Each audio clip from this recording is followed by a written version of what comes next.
Bonjour à toutes et à tous, ravi de vous retrouver sur le plateau de Smart Food, votre magazine quotidien sur Bismart qui s'intéresse à l'alimentation sous toutes ses formes. Les robots vont-ils un jour prendre notre place? Entre crainte et fascination, les robots s'invitent de plus en plus dans nos vies, mais aussi en cuisine. Et je ne parle pas de ces robots cuiseurs qui ont conquis plus d'un foyer sur 6 en France, non.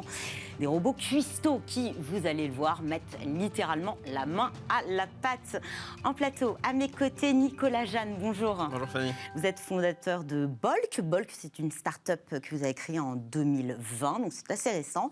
Vous développez des cantines, cuisines robotisées. Ce sont des machines qui ressemblent un petit peu à des photomatons. C'est ça, hein? En tout cas, voilà, d'apparence.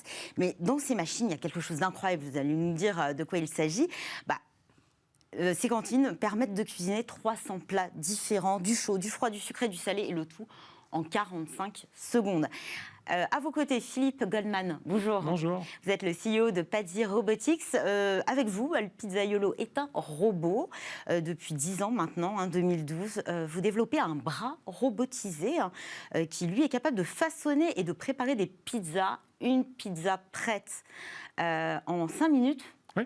Cuisson comprise? Tout compris. Oh, formidable. Donc, 80 pizzas par heure. Exactement. Vous allez tous les deux pouvoir répondre à cette première question.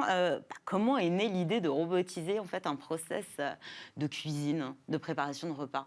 Peut-être vous qui avez commencé à réfléchir, à plancher sur le sujet il y a 10 ans. Et au départ, ça démarre toujours d'une expérience en fait, de restauration qu'on a individuellement. C'est-à-dire que nous, on s'adresse surtout à la restauration rapide. Là, d'ailleurs, on standardise beaucoup les process. Pour faire beaucoup de repas en peu de temps, il faut beaucoup de personnes et standardiser les actions et les gestes. Et globalement, la robotique sait bien faire ce type de choses. Mais le départ, c'était plutôt une réflexion sur on ne mange pas très bien, plutôt un synonyme de la malbouffe, la restauration rapide, et comment réinjecter de la bonne nourriture justement dans un circuit qui est plutôt mal jugé et qui ne fournit pas une qualité de nourriture suffisante. Et quel est le rapport avec la robotique finalement? La robotique, elle permet vraiment de générer beaucoup d'économies parce qu'elle est plus rapide, du coup aussi elle fait des économies sur un certain nombre de cuisiniers, et elle permet du coup de réinjecter des économies en permettant de sourcer des produits du bio, de la pêche durable, des produits de qualité en fait. De votre côté, chez Bolk, c'est un peu le même constat qui a permis de créer ces cantines robotisées? Je pense qu'il y a des points communs. En effet, la genèse, c'est aussi le bien manger. Donc, quand j'ai créé Bolk en 2017, donc c'était il y a un petit peu plus longtemps. 2017. Exactement. C'était il y a 3 ans. En fait, le constat, c'était qu'il y avait... aujourd'hui, il y a une majorité de gens qui veulent bien manger et qui ont pris conscience de cette importance-là. Pour autant, il y a quand même une minorité. Quand vous prenez une dizaine de personnes autour de vous, vous regardez que finalement, la majorité ne mange pas. Et ne mange pas... Mange pas bien, en tout cas. Voilà. Et souvent, le problème, c'est un problème de prix et d'accessibilité. C'est-à-dire que c'est trop cher et souvent c'est pas accessible, c'est-à-dire que c'est compliqué de trouver un bon plat et hyper rapidement. C'est un problème de temps aussi finalement. C'est tout à fait un problème de temps, ouais. Et donc c'est pour ça que Bolk et Philippe aussi racontait avec Pazzi, c'est quand même des propositions de valeur qui sont hyper rapides. Donc entre 1 minute, 5 minutes, c'est des choses qui sont hyper rapides par rapport à des Uber Eats, Deliveroo où c'est 15-20 minutes et plus, et ça permet du coup de bien manger et de remettre de la valeur dans le plat, dans l'assiette, comme disait Philippe. Alors, je le disais lors de votre présentation, machine qui permet de cuisiner 300 plats différents. À l'intérieur, comment ça se passe? Alors, du coup, Bolk, en effet, c'est un robot qui tient 2 mètres cubes et donc qui permet de faire 300 plats, donc du chaud, du froid, du sucré, du salé, en 45 secondes. Et donc, comment ça fonctionne? Parce qu'une fois qu'on a dit ça, on n'a pas dit grand-chose. On a mis des ingrédients. Donc, moi, je m'attendais à voir essentiellement des salades. Après, on me dit du chaud. Je me suis dit non, c'est pas uniquement des salades. Donc, on va avoir des ingrédients et finalement un dispositif qui permet de tout assembler. C'est ça. Donc, techniquement, à l'intérieur, il y a 24 tubes. Donc, dans chaque tube, il y a des produits bruts. Et donc, après, en tant qu'utilisateur, vous allez donc sur la tablette et vous avez 2 formats. Soit vous pouvez personnaliser donc de A à Z votre plat. Et donc, vous allez pouvoir prendre en effet des produits chauds, donc des pâtes, du riz, des pommes de terre, aussi des produits froids, donc de la salade, du quinoa.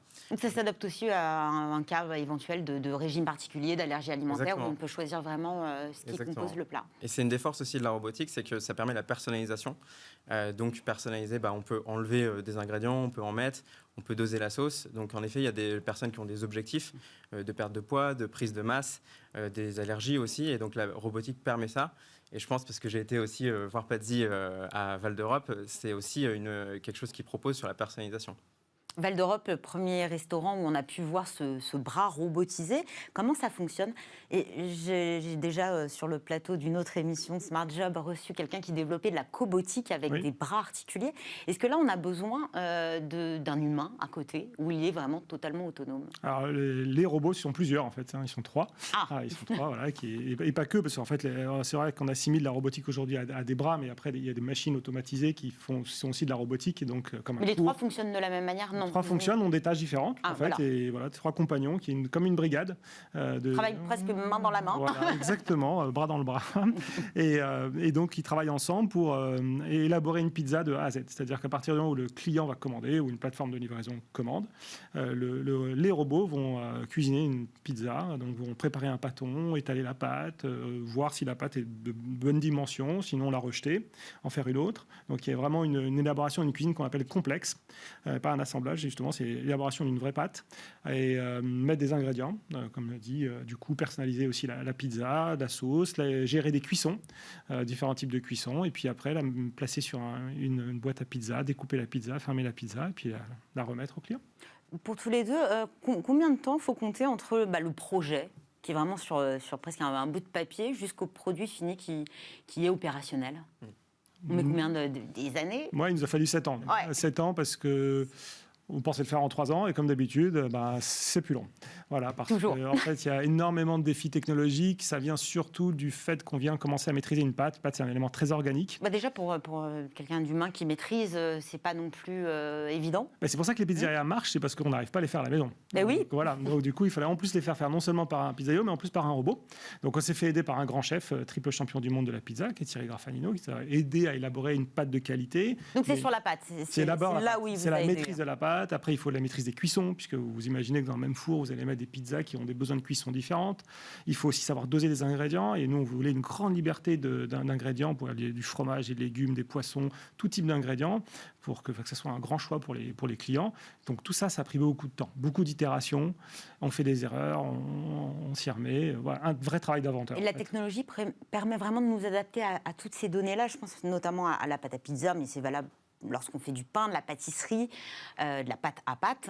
Il y a le taux d'humidité aussi. On peut, ou ça a vraiment une incidence majeure sur votre résultat, ça peut s'adapter à tout ça. Ça peut s'adapter, mais en fait, il n'y a pas que la technologie au sens robotique. Il y a beaucoup de logiciels, des caméras de vision, il y a beaucoup d'intelligence au sens logiciel. Il y a de la programmation. De la programmation, effectivement, qui permet, effectivement, avec des capteurs, de voir où en est le produit, pouvoir s'adapter et arriver. Le défi était comment on fait un bon produit. En fait, c'est pas juste faire une pizza, c'est-à-dire faire une pizza qui soit bonne. Et ça, c'était le défi. Il faut qu'il y ait une valeur ajoutée au-delà de... On voit d'ailleurs les bras robotisés à l'œuvre. Oui. Et ça, c'était un vrai parti pris. Oui, exactement. C'était un vrai parti pris. Il faut au-delà du spectacle, qui est vraiment un gain substantiel en termes qualitatifs. Oui. En fait, on vient pour le spectacle et on revient pour la pizza. Voilà. Fun punchline. Et du côté de Bolk, vous avez mis combien de temps pour développer un projet qui fonctionne et bien? Alors, nous, on en est du coup à 3 ans. On est la 3e version. Donc là, on est une version pré-industrialisée. Et comme disait Philippe, en fait, donc, on a quasi fini sur la partie hardware. Mais en fait, sur le robot, il y a la phase immergée de l'iceberg, qui est toute la partie software. Et ça, pour le coup, c'est infini. Et c'est ce que permet aussi la robotique, parce que derrière, on pourra en parler, mais dans la food, il y a une notion de maîtrise des coûts qui devient de plus en plus important. Et toute cette partie logicielle, du coup, le permet. Par exemple, pour Bolk, nous, il y a ce que vous voyez, donc le robot, mais derrière, on a un software. Et donc, on a les commandes qui remontent en temps réel. On a les stocks, les températures. On sait exactement, quand on sort un plat, combien il nous coûte. Et donc, toute cette partie software, elle est infinie. Donc, hardware, c'est quasiment fini, mais software, il reste encore du boulot et c'est quasiment infini. En parlant de coûts, ce que vous avez développé coûte une certaine somme. Je crois que c'est 500 000 € du côté d'un... Pour l'instant, et la version qui sera commercialisée l'année prochaine sera à 300 000 €. Ouais. Est-ce que c'est un investissement intéressant en termes de... Vous parliez d'un gain de temps, de qualité. Finalement, un robot fait mieux qu'une personne humaine en cuisine. Est-ce que c'est intéressant cet investissement-là sur le long terme? Alors, j'imagine que ça se calcule sur semaines, années. Alors, c'est un investissement qui a un retour sur investissement des 2 ans, donc c'est assez rapide. La question, c'est que c'est en général, effectivement, c'est pas versus un cuisinier, c'est versus des cuisiniers, parce que quand vous êtes en restauration rapide, vous n'avez jamais une personne. Il y a des restaurants qui ont jusqu'à 30, 40 personnes, vous voyez, ou dizaines de personnes pour faire... Là, on est sur le concept de la restauration rapide, donc déjà, le service, a priori, on ne l'a pas spécialement. Justement, du coup, c'est là l'intérêt, c'est d'en remettre. C'est-à-dire qu'à partir du moment où la cuisine est gérée par les robots, vous pouvez... Et nous, c'est le parti pris qu'on a eu à Beaubourg, au restaurant rue Rambuteau, et aussi à Val d'Europe, c'est avoir ce qu'on appelle des pazzos, donc des équipiers qui sont là pour servir les clients parce qu'ils n'ont pas les allers-retours à faire avec la cuisine et à s'occuper de la cuisine. Donc ça permet justement d'avoir un service plus souriant. Et vous, en termes de coûts, j'imagine aussi que c'est pour pallier à ce problème de recrutement dans l'hôtellerie-restauration. Alors nous, sur les coûts, on ne dévoile pas exactement, mais on est à quelques dizaines de milliers d'euros. Mais c'est une technologie qui est vraiment différente de celle de Pazzi. Sur Pazzi, il y a des bras articulés qui ont un certain coût. Nous, on est plus sur quelque chose de plus petit. Et après, forcément, donc quelques dizaines de milliers d'euros, on a un modèle qui est quand même différent parce qu'on est sur la restauration d'entreprise. Et donc, on va louer cette machine à nos entreprises. On a vu pendant les Jeux Olympiques en Chine se développer des restaurants... peut-être pas entièrement robotisé, mais est-ce que c'est l'avenir de la restauration? Est-ce qu'en France, on n'a pas une barrière encore culturelle? Je ne crois pas, en fait, parce que vous l'avez vous-même souligné, on a bien des robots, des Magimix, des robots coupes à la maison, et du coup, on oublie que c'est des robots. Pas beaucoup, visiblement. Mais on cuisine tous avec ces machines qui sont des robots cuisiniers. Et en fait, on les appelle même plus robots, et c'est passé. Je crois fondamentalement que aujourd'hui, la restauration rapide, c'est un métier où le travail est assez taylorisé, et que la robotique a une vraie place à prendre. Elle n'a pas de place à prendre, à mon sens, dans la restauration classique. Je ne la vois pas technologiquement, pour être longtemps sur le sujet, mais en revanche, la restauration rapide, oui. Et effectivement, l'Asie avance beaucoup sur ce sujet, puisque les bras robotisés commencent aussi à coûter de moins en moins cher, donc ça devient plus accessible pour les développer, les transformer en cuisiniers, et donc ça va venir. Ça va venir beaucoup, notamment parce qu'il y a un énorme sujet les gens ne veulent plus travailler en restauration rapide. C'est des lieux qui n'étaient pas bien payés, qui étaient difficiles. Et on a vu l'année dernière, il y a eu 237 000 personnes qui sont parties en un an, qui ont rendu leur tablier, comme on dit. Et ça, aux États-Unis, on est à 1 million, 1,5 million de personnes. Donc c'est colossal. C'est des opérateurs qui n'arrivent plus du coup à opérer, ou parfois qui ferment des services parce qu'ils n'ont plus de personnel.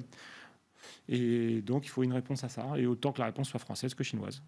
Merci à tous les deux. Merci. Nicolas Jeanne, fondateur de Bolk, et Philippe Goldman, CEO de Pazzi Robotics. Merci. Merci Philippe. Smart Food, c'est terminé pour aujourd'hui. J'aurai le plaisir de vous retrouver demain pour un nouveau numéro de Smart Food. Passez une excellente journée sur Bismart. À demain.